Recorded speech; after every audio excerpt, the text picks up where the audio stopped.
உங்கள் தங்கம் வெள்ளி வைர நகைகளை விற்று பணம் பெற நம்பிக்கையான நிறுவனம் மேக்ஸ் கோல்ட். கால் 04445454545. தங்கம்னா காசு, அது விற்கணும்னா மேக்ஸ். லாபஸ்தானத்தில் ஒரு கிரகம் இருக்குது அப்படின்னாலே எக்ஸலண்ட்டாக இருக்குங்க. லாபஸ்தானத்தில் 4 கிரகங்கள் சூப்பர் அப்படின்னு சொல்லலாம். ப்ராப்பராக யூட்டிலைஸ் பண்ணிக்கிறோம்.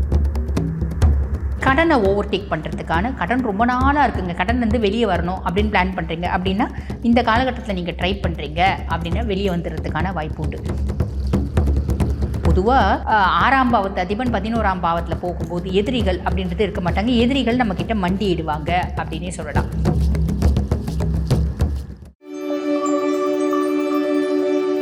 மீன ராசி அன்பர்கள், உங்களுக்கு இந்த சதுர்கிரக சேர்க்கை மகரம் உங்களுக்கு என்ன பாவம் அப்படின்னா லாபஸ்தானத்தில் ஒரு கிரகம் இருக்குது அப்படின்னாலே எக்ஸலண்ட்டாக இருக்குங்க.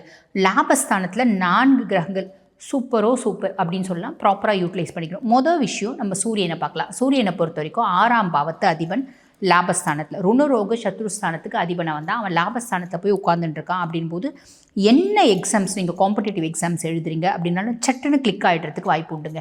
நான் 5 வருஷமாக எழுதுறேங்க, 10 வருஷமாக எழுதுறேன், 2 மார்க்கில் போகுது, 5 மார்க்கில் போகுது அப்படின்னு நிறைய பேர் பார்த்திங்கன்னா கஷ்டப்படுறதை நம்ம பார்த்துருப்போம். அந்த மாதிரி பர்சனாலிட்டிஸாக நீங்கள் மீனமாக இந்த காலகட்டத்தில் கிளிக் ஆகிறதுக்கு வாய்ப்பு ரொம்ப ஜாஸ்தி உண்டுங்க.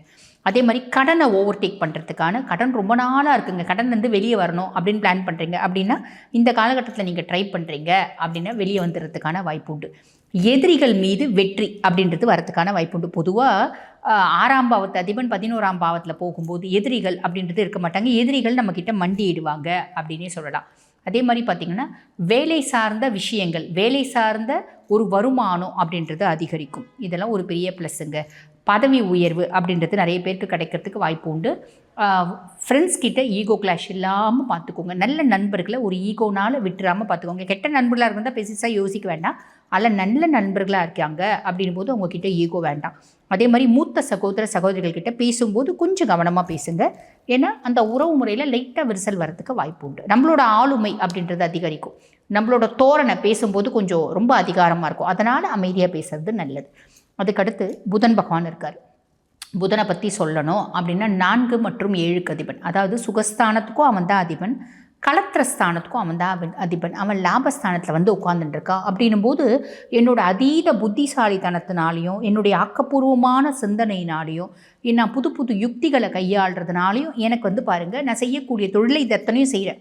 அதனால் தொழிலில் பிரித்த லாபம் அப்படின்றது வருது. பார்ட்னர்ஷிப் கன்சர்னாக இருந்தால் பார்ட்னரால் ஒரு லாபம்.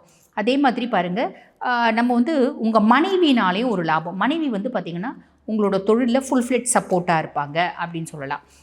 மேக்ஸிமம் மனைவி பேச்சை, பார்ட்னர் பேச்சை ஓரளவுக்கு கேட்டு அவங்க கூட பார்த்திங்கன்னா டிஸ்கஸ் பண்ணி செய்யறது நல்ல ஒரு ப்ராஃபிட்டை கொடுக்கும் அப்படின்னு சொல்லலாம்.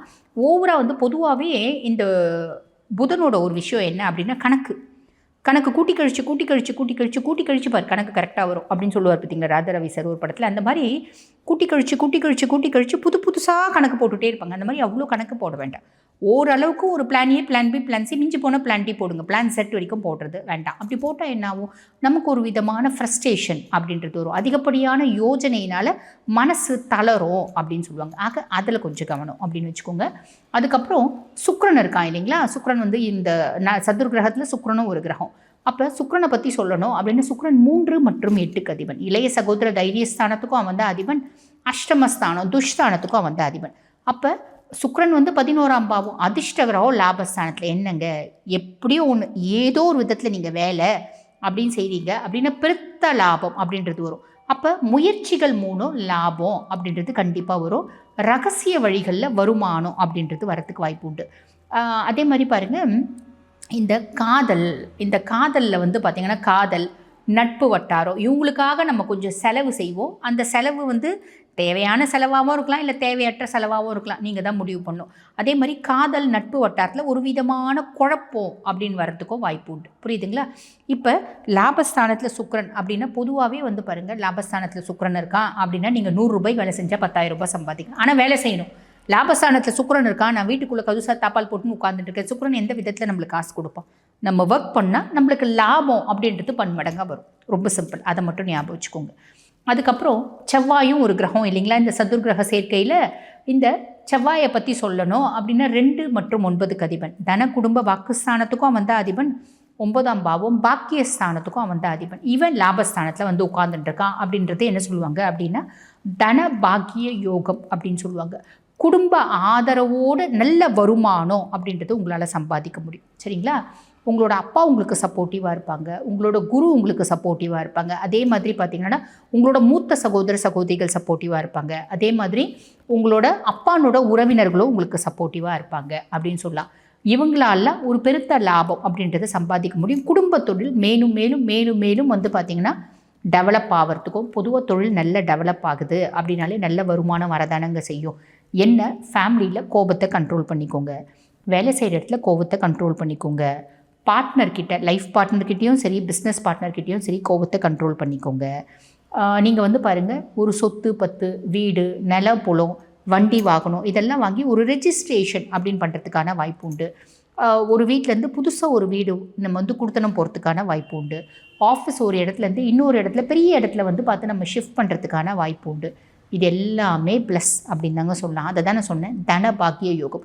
குடும்பத்தில் தனப்பிராப்தி அப்படின்றது இருந்துகிட்டே இருக்கும். ஏதோ ஒரு விதத்தில் குட் லக்கு, ஃபார்ச்சூன், அதிர்ஷ்டம், மேன்மை, முன்னேற்றம் எல்லாமே இருக்கும். பெரிய ப்ளஸ் என்னங்க அப்படின்னா வருமானத்தில் பெரிய மாற்றம், வாழ்க்கையில் பெரிய மாற்றம். என்ன ஆசைப்படுறீங்க அதில் பல ஆசை நிறைவேறும். சமூகத்தில் வந்து பார்த்திங்கன்னா ஒரு பெரிய மதிப்பு அப்படின்றது இருக்கும். உங்களோட ஃபேமிலி நெட்வொர்க்கும் சரி பிஸ்னஸ் நெட்வொர்க்கும் சரி பெரிய லெவலில் ரொம்ப ஸ்ட்ரென்த்தனாக மாறும் அப்படின்னு சொல்லலாம். ஆக இந்த லாபத்தில் இருக்க 4 கிரக சேர்க்கை சதுர் கிரகங்கள் நிறைய லாபத்தை உங்களுக்கு வேலை நிமித்தமாகவும் சரி குடும்ப நிமித்தமாகவும் சரி கொடுக்கறதுக்கு காத்திருக்கு. ப்ராப்பராக யூட்டிலைஸ் பண்ணிக்கினீங்க அப்படின்னா ரொம்பவே நல்லது. வாழ்த்துக்கள். நமக்கு வந்து பாருங்க மகர ராசியில் சதுர்கிரக சேர்க்கை அப்படின்றது இருக்கு. அந்த சதுர்கிரக சேர்க்கை அப்படின்னா என்ன அப்படின்னா 4 கிரகங்கள் ஒன்றா கூடுது. காலபுருஷனுக்கு 10ஆம் பாவம் ஜீவனஸ்தானம் அப்படின்னு சொல்லக்கூடிய மகர ராசியில் 4 கிரகங்கள் ஒன்றா வந்து சேர்றாங்க. முதல்ல வந்து பாருங்கள் ஒவ்வொரு கிரகங்கள் ஒவ்வொரு நாளில் வந்து சேர்றாங்க. உதாரணத்துக்கு சொல்லணும் அப்படின்னா சூரிய பகவான் மகரத்தில் வந்து பார்த்திங்கன்னா ஜனவரி மாதம் 14ஆம் தேதியிலேருந்து பிப்ரவரி மாதம் ஏறக்குறைய 13ஆம் தேதி வரைக்கும் இருக்கார். அதே மாதிரி செவ்வாய் பகவான் ஜனவரி மாதம் 16ஆம் தேதியிலேருந்து பிப்ரவரி 23 வரைக்கும் இருக்கார். சுக்கிரன் ஜனவரி 13லேருந்து பிப்ரவரி 6 வரைக்கும். புதன் வந்து பார்த்திங்கன்னா ஜனவரி 17லேருந்து பிப்ரவரி 3 வரைக்கும். ஆக ஒவ்வொருத்தவங்க ஒவ்வொரு நாள் வராங்க, ஒவ்வொரு நாள் மகரத்தை விட்டு கும்பத்துக்கு போகிறாங்க. இவங்க 4 பேரும் ஒரு சேர மகரத்தில் இருக்கக்கூடிய நாட்கள் 18 நாட்கள். அது என்னையிலேருந்து அப்படின்னா ஜனவரி மாதம் 17ஆம் தேதியிலேருந்து பிப்ரவரி மாதம் 3ஆம் தேதி வரைக்கும் 18 நாட்கள் ஏறக்குறைய வந்து பார்த்திங்கன்னா ஒன்றா மகர ராசியில் சஞ்சாரம் பண்ணுறாங்க. இந்த மகர ராசியில் ஒன்றா 4 கிரகங்கள் சஞ்சாரம் பண்ணுறது அப்படின்றது ஒவ்வொரு ராசிக்கும் அபரிவிதமான நற்பலன்கள் அப்படின்றத கொடுக்க போகுது. இதெல்லாம் வந்து பாருங்கள் ஜோதிடத்தில் சூக்ஷ்மமான நாட்கள். ஏதாவது ரொம்ப முக்கியமான விஷயம் நல்ல விதத்தில் செய்யணும் அப்படின்னா இந்த நாட்களை நம்ம பயன்படுத்திக்கலாம். இந்த நாட்கள் நம்ம ஒரு சில விஷயம் செய்யும்போது அது பன்மடங்காக நல்ல ஒரு பலன்கள் அப்படின்றது பிறகும்.